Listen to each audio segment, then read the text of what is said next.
कि जी सुरेश आप ही से शुरू करते हैं ये, क्योंकि दत्तात्रेय होश बोले भी बोले, भागवत भी बोले, प्रधानमंत्री भी बोले, योगी आदित्यनाथ ने सिलसिला शुरू किया।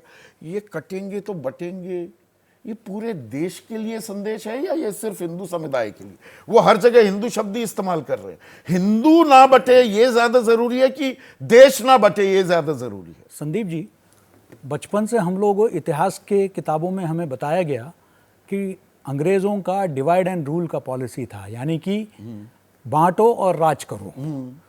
और हमें कई मिसाल दिए गए सिकंदर के टाइम पर किस तरीके से पोरस को जो है अपने ही लोगों ने जो है दगा दिया, और बाद में हमने देखा कि किस तरीके से जब राजपूत राज करते थे उस वक्त भी आपसी भीतराघात के वजह से जो है जो विदेशी आक्रांता है वो परास्त कर पाया।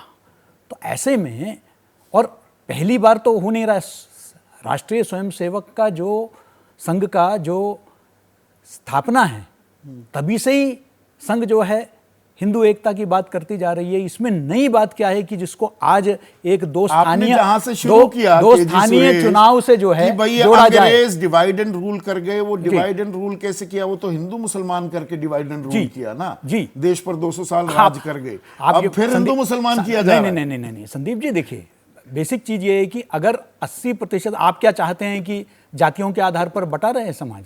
आप धर्म के आधार पर आप भी नहीं, धर्म की बात ही नहीं कर रहे हैं, सिर्फ आपस में जातियों का जो है एक शमशान। देखिए हम लोग एक मिनट के जी भाई, आपने विदेशी आक्रांता शब्द इस्तेमाल, जी जी, जहां तक मैंने इतिहास पढ़ा है, अब आप ये कह सकते हैं मैंने गलत इतिहास पढ़ा है, आजकल इतिहास को लेकर भी तेरा इतिहास मेरा इतिहास होने लगा है।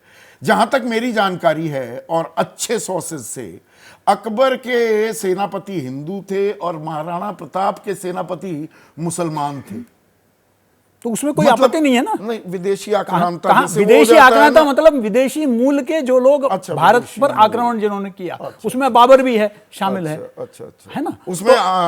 उसमें जो है भारत भी आ जाता है, हिंदू जो भारतीय जिनके जो मानते हैं कि भारत के लोग ही उनके पूर्वज हैं। हम जानबूझकर हिंदू मुसलमान करते हैं? नहीं, ये हिंदू मुस्लिम की बात ही नहीं है। आपने जितने भी यहाँ उदाहरण दिए उन सब में जो है गलत तो नहीं दिया ना उदाहरण? नहीं, मैं ये कह रहा हूं कि उसमें कहां मुसलमान के या दूसरे अकलियत के खिलाफ कोई बात कही गई है। यही कहा गया है कि आप जाति, आप देखिए विजयदशमी के संबोधन देखिए, उसमें क्या संचालक ने कहा, संविधान में से उन्होंने धर्मनिरपेक्ष शब्द ही निकाल दीजिए ना। नहीं, उन्होंने क्या कहा था शब्द, देखिए ये आप भी जानते हैं कि संविधान में कोई संविधान जिन्होंने लिखा है उनके द्वारा वो नहीं जोड़ा गया था। वो शब्द किसने जोड़ा ये भी आप भी जानते हैं। नहीं, वो बात की बात है, लेकिन 370 के कुछ प्रावधान हटाए वो भी हटा दीजिए। ये सवाल कुछ और है, इस वक्त क्या बात कही गई, क्या इसमें गलत क्या? आप बताइए कि शमशान, देवालय और जल, इसका जो है बराबर का हम सबको जो है एक्सेस होना चाहिए।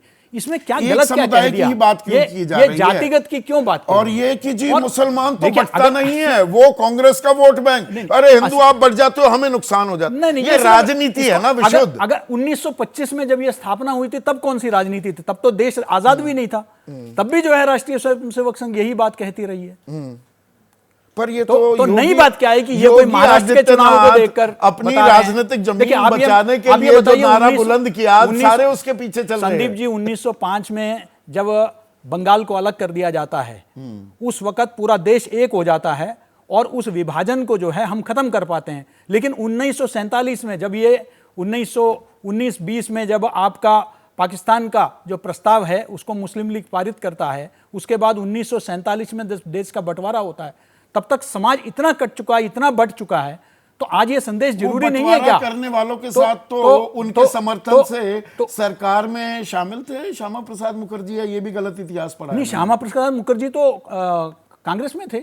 अच्छा, बिल्कुल, पर जनसंघ के वो तो बाद में है नहीं है, तो वो उस वक्त तो कांग्रेस वो श्रद्धेय नहीं है। नहीं, बिल्कुल है ना, बिल्कुल है, बिल्कुल है। मैं वो क्लैरिफाई नहीं, उस वक्त के कांग्रेस और आज के कांग्रेस को क्यों तुलना कर रहे हैं आप? अच्छा, उस वक्त का कांग्रेस कुछ और था। इसी कांग्रेस में वीएन गडगिल भी थे, इसी कांग्रेस में बहुत सारे लोग और जुड़े हुए थे अगर आप इतिहास के पन्ने में अब। लेकिन उस वक्त के कांग्रेस ने तो रैदर उस वक्त के कांग्रेस को यह माना गया था और स्वयं नेहरू की तरफ से भी कि वो तो हिंदुओं का इसमें ये वो परेशानी हिंदुओं नहीं का कि प्रतिनिधित्व करते जातीय हैं। पहचान, जातिगत जनगणना या जातिगत जो पहचान है वो हावी हो रही है, वो नुकसान दे रहा है, वो नहीं, खेल तो मेरे नहीं। ख्याल से अगर उसको आपने मिटा कि भाई जाति भूल जाओ। पालक्काड़ का जो बैठक हुई थी, वैसे उसमें- जाति हर नहीं, जगह याद दिलाते रहते संदीप हैं। जी, पालक्काड़ की जो बैठक के बाद सुनील अंबेकर जो अखिल भारतीय प्रचार प्रमुख है, उन्होंने प्रेस कॉन्फ्रेंस में कहा था कि हम तो सेंसस के पक्षधर हैं, अच्छा, है ना।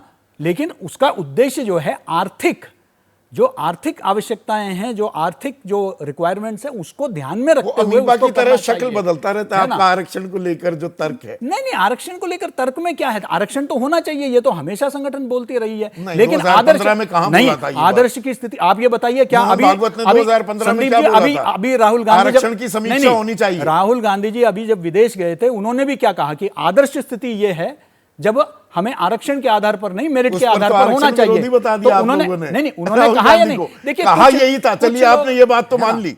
नहीं, आदर्श स्थिति तो यही है, ये तो सभी मानते हैं।